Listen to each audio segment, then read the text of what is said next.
आपके लोगों को खरीदने की ताकत रखते हैं और आप बिकते हैं सस्ते में। अगर आपकी कोई कीमत लगाए और आपके मूल्य, आपके परिवार की जो आस्थाएं हैं वो इतनी मजबूत हैं, तो आपको कोई खरीद नहीं सकता ना। आपको 5 करोड़ रुपया देकर के आपसे कहेगा नहीं कि अपने बाप को गाली दो, आप देंगी। लेकिन अगर आपके आस्थाएं, मूल्य, परंपराएं और सरोकार कमजोर होंगे तो कोई भी खरीद लेगा आपको। हिंदू बिकता है सबसे पहले। इसलिए दिल्ली में 1 महीने का बिजली का बिल 2 रुपए किलो चावल मिलने से हमने सत्ता में बिठा दिया। अब वो हज हाउस बना रहा है, अब वो मुसलमान मौलवियों को तनख्वाह दे रहा है, अब रोहिंग्या मुसलमानों को बसा रहा है। तो आप चिल्ला सकते हैं, तो भी वोट तो हिंदुओं ने दिया था।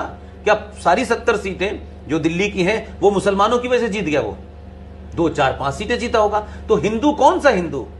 तो कौन सा हिंदू को आप कहेंगे कि ये राष्ट्र के प्रति समर्पित है? ये नहीं है। हिंदू बिकता है। मैंने कहा ना, हमारी औकात इस देश में 2 रुपए किलो चावल से ज्यादा नहीं है। हम अपने आप को महान दिखाएं, बहुत परोपकारी दिखाएं।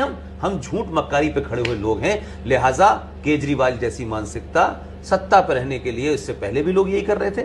इसीलिए इस देश में माइनॉरिटी कमीशन बना, इसीलिए इस देश में वक्फ प्रॉपर्टी एक्ट बना, इसीलिए इस देश में सर्चर कमीशन बना, इसीलिए इस देश में एजुकेशन बोर्ड ऑफ मुस्लिम बना, इसीलिए इस देश के संविधान में धारा 14 का उल्लंघन करके धारा 25 से 30 दी गई। वो दलालों की कमी नहीं है।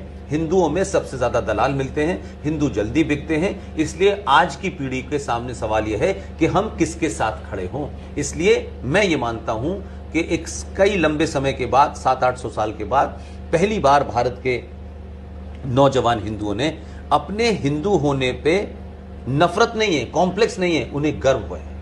अपनी हजारों साल की जो सभ्यता है वो आपको ताकत देती है कि आपके पूर्वज कौन थे। सब आपके पूर्वज बिकाऊ नहीं थे।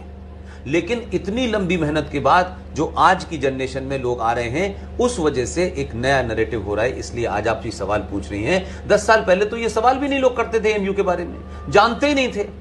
लोकल मीडिया को पीआरओ डिपार्टमेंट से 4 विज्ञापन मिल जाते हैं। वो इरफान हबीब के इंटरव्यू छापते हैं कि होली के रंग का मतलब क्या है और पिचकारी का मतलब क्या है। तो दवा तो आप क्या है, वो कभी नहीं बिके।